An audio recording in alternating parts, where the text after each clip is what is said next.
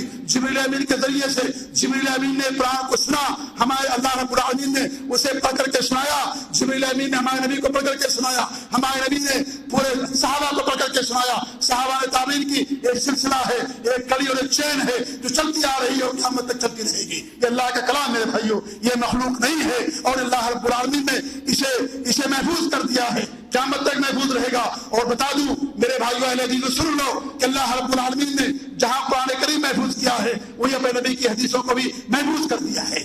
قرآن کی حفاظت میں حدیث کی حفاظت شامل ہے، کیونکہ اگر حدیث محفوظ نہ ہو دنیا کا کوئی بھی بندہ قرآن کریم کو نہیں سمجھ سکتا ہے۔ قرآن کریم کو سمجھنے کے لیے حدیث کی ضرورت ہے، اسلام پر عمل کرنے کے لیے حدیث کی ضرورت ہے۔ اس لیے جہاں اللہ نے قرآن محفوظ کر دیا ہے وہی حدیثوں کو بھی محفوظ کر دیا ہے۔ قرآن کریم کو محفوظ کرنے کے لیے اللہ نے آسمان سے کوئی نئی مخلوق نہیں اتاری تھی، فرشتے نہیں آئے تھے، نہ زمین سے کوئی نئی مخلوق پیدا ہوئی تھی۔ اللہ نے قرآن کریم کو اپنے بندوں کے ذریعے سے، مفسرین کے ذریعے سے، حفاظ اور قراء کے ذریعے سے قرآن کو محفوظ کیا۔ اسی رب نے اپنے نبی کی حدیثوں کو، اپنے نبی کے فرمودات کو، اپنے نبی کے اعمال کو، اپنے نبی کی سنتوں کو محدثین کے ذریعے سے، علماء کے ذریعے سے محفوظ کر دیا ہے۔ ہمارے نبی کی کوئی سنت ضائع نہیں ہوئی ہے، کوئی عمل برباد نہیں ہوا ہے، کیونکہ ہمارے نبی کا عمل اسلام ہے، ہمارے نبی کی حدیث سنت ہے، اور اس کے بغیر نہ اسلام مکمل ہو سکتا ہے نہ قرآن مکمل ہو سکتا ہے۔ اس لیے قرآن کی حفاظت میں حدیث کی حفاظت شامل ہے میرے بھائیوں۔ اسی لیے اللہ رب العالمین نے قرآن کریم میں فرمایا ہے، اے لوگوں اللہ کی اطاعت کرو اور نبی کی اطاعت کرو، اور جو اہل امر ہیں ان کی اطاعت کرو، اہل امر میں علماء اور اس طریقے سے جو خلفاء سلاطین ہیں ان کی اطاعت کرو۔ پھر اللہ فرماتا ہے فَإِن تَنَازَعْتُمْ فِي شَيْءٍ، جب تمہارا کسی بھی چیز میں اختلاف ہو, معمولی چیزوں میں اختلاف ہو, فردوا اللہ و رسول, اسے اللہ اس کے رسول کی طرف لوٹا دو. اللہ کی طرف لوٹانے کا مطلب یہ ہے قرآن کریم کی طرف لوٹا دینا, اور نبی کی طرف لوٹا دینے کا دو مطلب علماء نے بیان کیا ہے. ایک مطلب تو ہمارے نبی کے زمانے میں تھا کہ جب آپ موجود تھے, جب مسئلے میں اختلاف ہوتا تھا, لوگ ہمارے نبی کے پاس آتے تھے, آپ اختلافات کو دور کر دیتے تھے. اور آپ کے چلے جانے کے بعد, آپ کے وفات کے بعد, آپ دنیا میں موجود نہیں ہیں, لیکن میرے بھائیوں آپ کی حدیثیں موجود ہیں, آپ کی سنتیں موجود ہیں. محدثین نے بڑی محنت کر کے اس حدیثوں کو محفوظ کر دیا ہے, اور یہ مسلمانوں کا در امتیاز ہے. دنیا کے اندر کوئی ایسی جماعت نہیں ہے, دنیا کے اندر کوئی ایسا فرقہ اور کوئی ایسا دین نہیں موجود باقی ہے جن کے ماننے والے نے اپنے اور جرح تعدیل اور حدیث کا جو فن پیدا کیا گیا, دنیا کے کسی بھی مذہب کے اندر نہیں پیدا کیا گیا. یہ در امتیاز ہے مسلمانوں کا, یہ در امتیاز ہے دین اسلام پر عمل کرنے والوں کا. تو اللہ رب العالمین نے حکم دیا ہے کہ نبی کی طرف لوٹا دو. آج اللہ کے ہمارے درمیان موجود نہیں ہیں, آپ کی سنتیں موجود ہیں, آپ کی حدیثیں موجود ہیں. میں پوچھنا چاہتا ہوں, آج غلط باتیں رکھتے ہیں, غلط عقیدہ رکھتے ہیں کہ حدیثیں محفوظ نہیں ہیں, حدیثیں ضائع ہو گئی ہیں. میرے بھائیوں اگر حدیثیں ضائع ہو گئی ہیں تو اللہ رب العالمین کیوں حکم دیتا ہے اپنے نبی کی طرف لوٹا دو, اپنے نبی کی طرف لوٹا دو؟ کیوں حکم دیتا ہے؟ ایک ایسی چیز کی طرف حکم دے رہا ہے جس کا دنیا میں کے اندر کوئی وجود ہی نہیں ہے, دنیا میں اس کا وجود ہی نہیں, اس کی طرف اللہ رب العالمین لوٹا دینے کا حکم دے رہا ہے. اس لیے حدیثیں بھی محفوظ ہیں. جس طریقے سے اللہ نے قرآن کریم کو محفوظ کر دیا کہ اللہ تعالیٰ کی کتاب ہے, اسے تلاوت کیجئے, اسے پڑھیے, اس پر عمل کیجئے. ڈیلی ایک آیت یاد کریں گے, ایک سال میں آپ کو ایک پارا لگ بھگ یا ایک تہائی پارا آپ کے یاد ہو جائے گا. یہ بہت بڑا عالمیہ ہے آج ہمارا کہ ہمارے سینوں میں سب کچھ محفوظ ہے, گانے محفوظ ہیں, نعوذ باللہ, اور نہ جانے کیا کیا چیزیں محفوظ ہیں. اگر ہمارے سینے میں نہیں ہے تو اللہ کا کلام نہیں ہے. اس لیے میرے بھائیوں میں بڑا آسان نسخہ دیتا ہوں, پورے 24 گھنٹے میں قرآن کی ایک آیت یاد کیجئے, آپ کو ایک سال میں 360 آیتیں یاد ہو جائیں گی. اور 360 آیتوں کا مطلب یہ ہے کہ تیسرا پارا کا 3/4 گویا کہ آپ 3 حصہ گویا کہ آپ یاد کر لیں گے. آج کتنے مسلمان ہیں سورہ اخلاص کے علاوہ, سورہ فلق کے علاوہ, سورہ عصر کے علاوہ کوئی اور سورت یاد نہیں ہے, انہی صورتوں کو پڑھتے ہیں, انہی صورتوں کو نماز پڑھتے ہیں. میرے بھائیوں میں نہیں کہتے کہ آپ کی نماز نہیں ہوتی, لیکن یہ قرآن اللہ کا کلام ہے, اسے سینے میں رکھو, اسے یاد کرو, اس کے مطابق عمل کرو. یہ قرآن کریم کی خیر خواہی ہے. بولے کتاب ہی بولے رسول ہی, اللہ کے رسول کی خیر خواہی ہے میرے بھائیوں کہ اللہ کے رسول پر ایمان لانا, آپ نے جو باتیں بتائی ہیں ان کی تصدیق کرنا, اور آپ نے جو کچھ کہا ہے اس پر عمل کرنا. جن چیزوں سے آپ نے دور رہنے کا حکم دیا ہے ان تمام چیزوں دور رہنا, اور اس طریقے سے اللہ کی بات ویسی کرنا جس طریقے سے ہمارے نبی نے کیا ہے. اگر ہم عبادت کا کوئی نیا طریقہ ایجاد کریں گے, وہ عبادت اللہ رب العالمین کی ہاں مقبول نہیں ہوگی. اللہ تعالیٰ اسی بات کو قبول کرے گا. ابھی آپ نے درس سنا, جن عبادت کے اندر 2 شرطیں نہیں پائی جائیں گی, جب تک انسان مخلص نہیں ہوگا, اور جب تک انسان اپنے اس اخلاص والے عمل میں نبی اکرم صلی اللہ علیہ وسلم کی سنت کے مطابق اس کا عمل نہیں ہوگا, اس کے کسی عمل کو اللہ رب العالمین قبول نہیں فرمائے گا. اس لیے ہم اللہ کی بات ایسی کریں جیسے ہمارے نبی نے کیا ہے. اگر ہم اضافہ کر دیں گے, کمی کر دیں گے, اللہ تعالیٰ ہماری بات کو قبول نہیں کرے گا. سنت ضروری ہے, سنت کی موافقت ضروری ہے, تبھی انسان کے عمل کو اللہ رب العالمین قبول فرماتا ہے. جب تک انسان مخلص نہیں ہوگا, سنت کے مطابق اس کا عمل نہیں ہوگا, اللہ تعالیٰ اس کے عمل کو قبول نہیں فرمائے گا. 3 صحابہ کرام اللہ کے رسول کی خدمت میں تشریف لاتے ہیں. ان 3 صحابہ نے اللہ کے رسول صلی اللہ علیہ وسلم کی کسی بیوی سے ہمارے نبی کے اعمال کا حال پوچھا کہ آپ کیسے عمل کرتے ہیں. ہمارے نبی کی بیوی نے بتا دیا کہ آپ ایسے ایسے عمل کرتے ہیں. صحابہ کرام نے اس کو کم سمجھا, کہا کہ آپ تو بخشائے ہیں, آپ کو زیادہ عمل کی ضرورت نہیں ہے, زیادہ عمل کرنے کی ہمیں ضرورت ہے. کسی نے کہا کہ ہم راتوں کو جاگتے رہیں گے, نہیں سوئیں گے. کسی نے کہا کہ گوشت نہیں کھائیں گے. کسی نے کہا کہ ہم شادی نہیں کریں گے. کسی نے کہا کہ ہمیشہ روزہ رکھیں گے. اللہ کے رسول صلی اللہ علیہ وسلم تشریف لاتے ہیں. آپ کی بیوی نے بتایا کہ صحابہ ہمارے پاس آئے تھے, بڑے بڑے صحابہ تھے, علی رضی اللہ تعالیٰ عنہ تھے, عثمان بن مظعون تھے, اور ایک اور کوئی صحابی تھے, غالباً حضرت مقداد رضی اللہ تعالیٰ عنہ تھے. یہ بڑے بڑے صحابہ. میں پوچھنا چاہتا ہوں کہ صحابہ اپنے دعوے مخلص تھے کہ نہیں تھے؟ سب کے اندر اخلاص تھا. جو سب نے کہا تھا اخلاص کی بنا پر کہا تھا, لیکن کمی اس بات کی تھی کہ ان کے عمل کے اندر سنت کی کمی تھی۔ ہمارے نبی ناراض ہو گئے اور کہا یاد کر لو آپ کا چہرے مبارک سرخ ہو گیا، اور کہا کہ میں تم میں سے زیادہ اللہ تعالیٰ جاننے والا ہوں، میں شادی بھی کرتا ہوں اور اس طریقے سے نکاح کرنا میری سنت ہے، اور اس طریقے سے آپ نے لوگوں کو تعلیم دی اور کہا کہ میری سنت سے راز کرے گا وہ ہم میں سے نہیں ہوگا، نبی کے طریقے کو چھوڑ دو گے گمراہ ہو جاؤ گے۔ یہ صراط مستقیم ہے، یہ جنت کی طرف لے جانے والی راہ ہے میرے بھائیوں، یہ سنت کی راہ۔ لہذا یہ صحابہ کرام مخلص تھے لیکن کمی تھی، سنت کی کمی تھی، اتباع سنت ان کے یہاں نہیں تھا، اس لیے اللہ کے رسول ناراض ہو گئے اور کہا گمراہ ہو جاؤ گے اگر تمہارے طریقے کو چھوڑ دیں گے۔ لہذا ضروری ہے کہ ہمارا عمل جہاں ہمارے اندر اخلاص پیدا ہو وہ ہمارے اندر نبی صلی اللہ علیہ وسلم کی سنت کی اتباع اور پیروی کرنا ہمارے لیے بے حد ضروری ہے۔ اور اس طریقے سے نبی نے فرمایا ولی رسول ہی،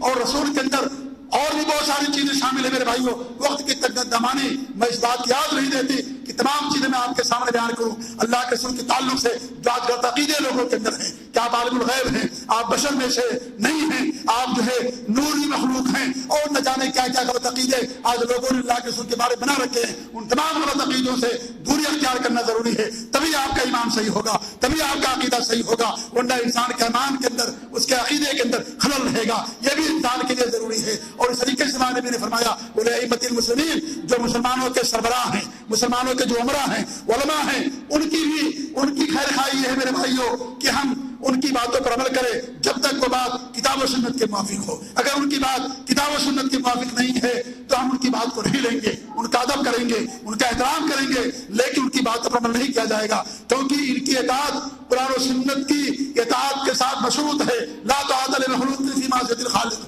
جہاں اللہ کی نافرمانی ہوگی وہاں کسی مخلوق کی اطاعت نہیں کی جائے گی، چاہے وہ بادشاہ ہوں، عمرا ہوں، حکمراں ہوں، ائمہ کرام ہوں، علماء دین ہوں، ان کی باتیں سراغوں پر ان کی باتیں لی جائیں گی بشرطے کہ وہ کتاب و سنت کے موافق ہو۔ اگر کتاب و سنت کے موافق نہیں ہے ان کی باتیں رد کر دی جائیں گی۔ یہ ائمہ کرام فرما کر گئے ہیں، امام ابو حنیفہ نے فرمایا، امام مالک نے فرمایا، امام شافعی نے فرمایا، امام احمد بن حنبل نے فرمایا، تمام ائمہ کرام نے فرمایا۔ اس لیے میرے بھائیوں ہم ائمہ کرام کے معتقد ہیں، ہم ائمہ کرام کے قدردان ہیں، ہم ان کا ادب احترام کرنے والے ہیں، اور حقیقت میں سب سے زیادہ سچے پیروکار اگر کوئی ائمہ کرام کا ہے وہ اہل حدیث ہے، وہ سلفی ہے، کیونکہ ائمہ کرام کی باتوں پر عمل کرتا ہے۔ ائمہ کرام نے کہہ دیا ہے اگر میری کوئی بات قرآن و حدیث کے خلاف ہے میری بات کو دیوار پر مار دو۔ آج ہم ان کی باتوں پر عمل کرتے ہیں اور ان کی باتوں پر عمل کرتے ہیں، لہذا وہ باتیں ان کی جو کتاب و سنت کے موافق ہیں ان کی باتوں کو سراغوں پر لیتے ہیں، ان پر عمل کرتے ہیں، اور جو باتیں قرآن و حدیث کے خلاف ہے انہی کا فرمان ہے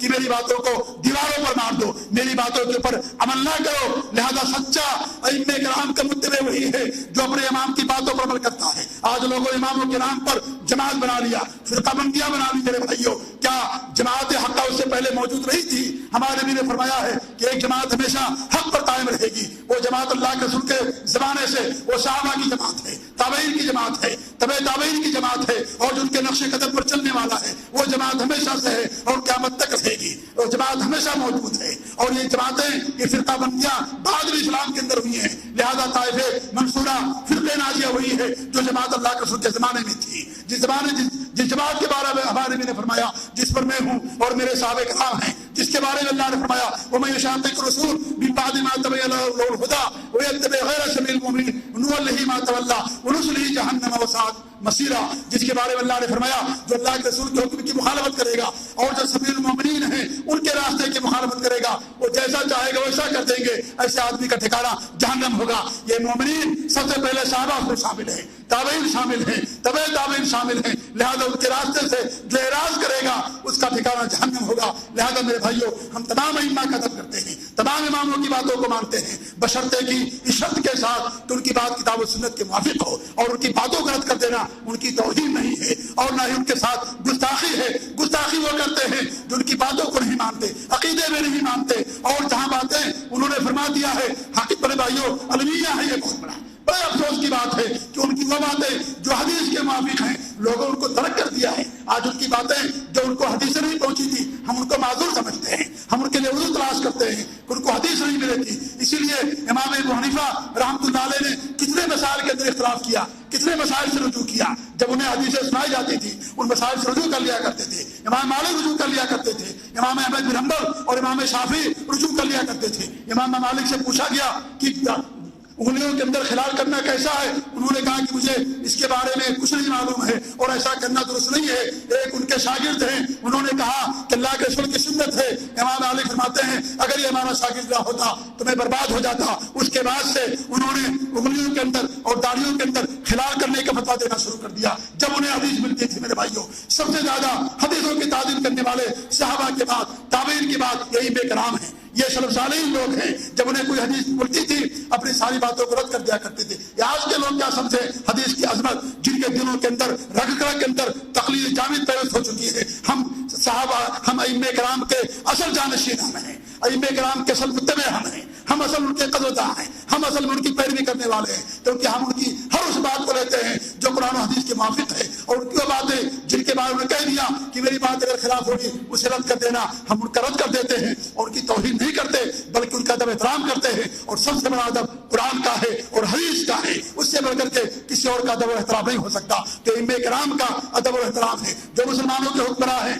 نہ ان کے خلاف بغاوت کرتے ہیں، نہ ان کے خلاف خروج کرتے ہیں، نہ ان کی برائیوں کو ہم لوگوں کے سامنے بیان کرتے ہیں، بلکہ ان کے ظلم پر صبر کرتے ہیں، ان کے لیے دعا کرتے ہیں۔ سلف صالحین کہا کرتے تھے کہ اگر ہماری کوئی دعا اللہ تعالیٰ قبول کر لے تو ہم وہ دعا کریں گے اپنے بادشاہوں کے لیے، عمرہ کے لیے، حکمراں کے لیے۔ کیوں؟ اس لیے کہ ان کی درستگی میں پورے ملک کی درستگی ہے، عوام کی درستگی ہے۔ اگر وہ صحیح رہیں گے ملک کے اندر امن و امان رہے گا اور ملک کے اندر تمام لوگ امن و امان کی زندگی گزاریں گے۔ اگر وہ برباد ہو گئے ملک تباہ ہو جائے گا، ملک برباد ہو جائے گا۔ اس لیے میرے بھائیوں ہم ان کے لیے دعائیں خیر کریں جو مسلمانوں کے مسلمان حکمراں ہیں، مسلمان عمرہ ہیں۔ آج بڑا المیہ ہے، آج ایک ایسا ٹولہ ایسا ہے جو مسلم حکمرانوں کے خلاف ریشہ دوائیاں کرتا ہے، ان کی برائیوں کو، خامیوں کو لوگوں کے سامنے بیان کرتا ہے، وہ اپنا عقیدہ اور اپنا سمجھ کر کے کرتا ہے۔ میرے بھائیوں یہ سلف صالحین کے منہج پر نہیں ہے، یہ سلف صالحین کا طریقہ اور ان کا شیوا نہیں رہا ہے۔ آج اگر ہماری برائی روڈ پر بیان کی جائے ہمیں برا لگے گا، اسے بھی برا لگے گا، لیکن وہ بادشاہوں کی خامیوں کو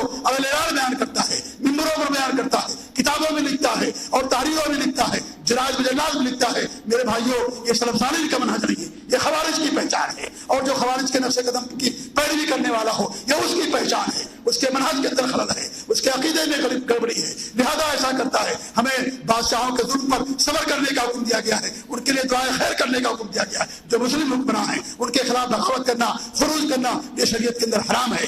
آخری خیر خواہی ہمارے نبی نے فرمائی ہے جو عام مسلمان ہیں ان کی خیر خواہی کیا ہے؟ ان کی خیر خواہی میرے بھائیوں یہ ہے کہ آپ ان کا ادب کریں، بڑا چھوٹے کا ادب، بڑا چھوٹے پر شفقت کرے، چھوٹا بڑے کا ادب کرے، ایک دوسرے کی ضرورتوں کو پوری کرے، ملاقات پر سلام کرے اور اس طریقے سے دعوتیں قبول کرے، بیمار یاد کرنے کے لیے جائیں اور اس طریقے سے انہیں قرض دیں اور ان کی ضرورتوں کو پوری کرے، جنازے کے اندر حاضر ہوں اور اس طریقے جب بھی ہمارے سامنے ان کے کوئی بات آئے ہم ان کا تعاون کریں اور ان کی مدد کریں، ان کے لیے خیر کی دعائیں کریں اور ان کے لیے جنازے کے اندر اور اس طریقے سے تمام جو اسلام جن چیزوں کی ہمیں تعلیم دیتا ہے ان تمام چیزوں کے اندر شامل ہوں۔ اور ایک آخری بات کہہ کر کے اپنی بات ختم کروں گا کہ میرے بھائی یاد رکھو مسلمانوں میں سب سے پہلے صحابہ کرام شامل ہیں، سب سے پہلے صحابہ کرام شامل ہیں، کیونکہ قرآن کریم میں جہاں بھی مسلمین کہا گیا، مومنین کہا گیا، متقین کہا گیا، مخبتین کہا گیا، جہاں بھی اہل ایمان کی خوبی بیان کی گئی ہے میرے بھائیو سب سے پہلے صحابہ کرام شامل ہیں۔ اس لیے صحابہ کرام کا بہت بڑا حق ہے ہمارے اوپر، ہماری گردنوں میں کہ صحابہ کرام کا جب بھی نام لے صحابہ کرام کا نام ادب کے ساتھ لے، احترام کے ساتھ نام لے۔ اللہ ان سے راضی ہو گیا، اللہ ان کے لیے جنت کا وعدہ کیا ہے، اللہ رب العالمین نے ان کے ایمان کو ہمارے لیے معیار ہدایت قرار دیا ہے۔ فَإِنْ آمَنُوا بِمِثْلِ مَا آمَنْتُم بِهِ فَقَدِ اهْتَدَوْا، اے کائنات والو سن لو، اگر تم ایمان لے کر کے آؤ گے جیسا صحابہ کرام ایمان لے کر کے آئے تھے تب تمہیں ہدایت ملے گی۔ ہماری ہدایت کا راز مضمر ہے صحابہ کرام جیسا ایمان لانے میں، ان کے جیسا ہدایت قبول کرنے میں۔ اگر ہم نے ان کے راستے کو چھوڑ دیا اور ہم اگر انہیں ہی معیار ہدایت سمجھنے کے بجائے اگر ہم نے نعوذ باللہ انہیں کفر و ضلالت کا معیار قرار دیا، انہیں کفر و ضلالت اور گمراہی کا سردار قرار دیا، جیسے کہ آج ایک ایسے لوگ موجود ہیں جو آج صحابہ گالیاں دیتے ہیں، انہیں کافر کہتے ہیں، انہیں مرتد کہتے ہیں۔ حضرت عائشہ صدیقہ کائنات ہیں جو ان کے اوپر الزام تراشیاں کرتے ہیں، قرآن میں تعریف کے قائل ہیں۔ یہ روافض اور یہ شیعہ میرے بھائیوں یہ سب سے بڑے دشمن ہیں، آپ کے دشمن ہیں، پورے قرآن کے دشمن ہیں، پوری انسانیت کے دشمن ہیں۔ جو اللہ جن سے اللہ راضی ہو گیا یہ لوگ ان سے راضی نہیں ہوتے، اور جو صحابہ پر کو جو سب و ستم کرے، جو صحابہ گالی دے، جو صحابہ سے راضی نہ ہو، یاد رکھ لو میرے بھائیوں، وہ ہم سے اور آپ سے راضی نہیں ہو سکتا۔ جو صحابہ کو گالیاں دے، اسے برا بھلا کہے، اسے کافر مشرکی کہے، اور اس طریقے سے جس کے اتنے برے عقیدے ہوں کہ اگر اسے حکومت ملے گی ابو بکر و عمر کی قبر کو نکال کر کے سولی دی جائے گی، بقی کے اندر حضرت عائشہ جو جنہیں دفن کر دیا گیا ہے ان کو نکال کر کے ان پر زنا کی حد لاگو کیا جائے گا۔ جس کا یہ عقیدہ ہو، جو صحابہ کو کافر سمجھے، میرے بھائیوں کیا وہ مسلمان ہو سکتا ہے؟ کیا وہ مومن ہو سکتا ہے؟ یہ صحابہ میرے بھائیوں جنہوں نے اسلام کو دنیا کے اندر پھیلایا ہے، یہ معیار ہدایت ہے، یہ سارے زندیق ہیں، یہ بدین لوگ ہیں، یہ بے ایمان لوگ ہیں جو آج صحابہ کرام کو معیار ہدایت سے نکال کر کے نعوذ باللہ ان کو متون کرتے ہیں تاکہ اسلام کی بنیادوں کو ہلا دیں، اسلام کو کی بربادی چاہتے ہیں، اس لیے کیونکہ صحابہ کے ذریعے سے اسلام دنیا کے اندر پھیلا ہے، انہی کے ذریعے سے اسلام کی اشاعت ہوئی، اس لیے صحابہ پر اس طریقے سے الزامات لگا کر کے انہی کو بے بدل کرنا چاہتے ہیں اور اسلام کی تمام بنیادوں کو، اس کی تمام چیزوں کو ہلا اور ختم کر دینا چاہتے ہیں۔ یہ اسلام کے دشمن ہے میرے بھائیوں، ان سے کبھی خیر نہیں ہو سکتی ہے۔ جو صحابہ کو کافر اور جہنمی سمجھے، ایسے آدمی سے بارے میں آپ کیا توقع رکھ سکتے ہیں؟ اس لیے اپنوں کو اور غیروں کو، پرائیوں کو سمجھنے کی ضرورت ہے۔ یہ صحابہ کرام کے حقوق ہمارے اوپر، ان کے لیے ہمیشہ دعا کیے رضی اللہ عنہم ورضوا عنہ، اللہ ان سے راضی ہو گیا، اللہ ان سے جنت کا وعدہ کیا، مغفرت کا وعدہ کیا، ہمیں بھی راضی ہونا چاہیے۔ اللہ تعالیٰ سے میری دعا ہے کہ اللہ رب العالمین ہمیں اس حدیث پر عمل کرنے کی توفیق عطا فرمائے، اللہ رب العالمین ہمیں پکا سچا مومن بنائے، مومن اور مثالی مومن کے جو اوصاف ہے وہ اوصاف ہمارے اندر پیدا کرے، ہمارے اندر اخلاص پیدا کرے، ہمارے اندر ان حدیث کے اوپر عمل کرنے کی توفیق عنایت فرمائے۔ اللہ تعالیٰ ہمارے دلوں کی اصلاح فرمائے، ہمارے عقیدے کی اصلاح فرمائے، جب تک دنیا کے اندر اللہ رب العالمین ہمیں زندہ رکھے، اسلام پر قائم رکھے، توحید پر قائم رکھے، سنت پر قائم رکھے، صحابہ صلی اللہ علیہ وسلم کے نہج پر قائم رکھے، اور جب ہماری وفات ہو ہماری زبان سے کلمہ توحید جاری ہو، اور وفات کے بعد اللہ رب العالمین ہمیں قبر کے عذاب سے، جہنم کے عذاب سے محفوظ رکھے، اور جنت الفردوس کے اندر اللہ رب العالمین ہم سب کو جگہ نصیب فرمائے۔ میں ان تمام لوگوں کا شکریہ ادا کرتا ہوں جنہوں نے خوبصورت محفل سجائی، اللہ تعالیٰ ان کے مال میں، ان کے عمر میں، ان کے علم برکت عطا فرمائے، اللہ تعالیٰ آپ لوگوں کی حاضری قبول فرمائے، اللہ تعالیٰ آپ لوگوں کو اس پروگرام میں شرکت کو جنت میں داخلے کا ذریعہ بنائے، ہمارے ایمان کی اصلاح فرمائے، آمین وآخر دعوانا الحمد للہ رب العالمین، وجزاکم اللہ خیر، والسلام علیکم ورحمۃ اللہ وبرکاتہ۔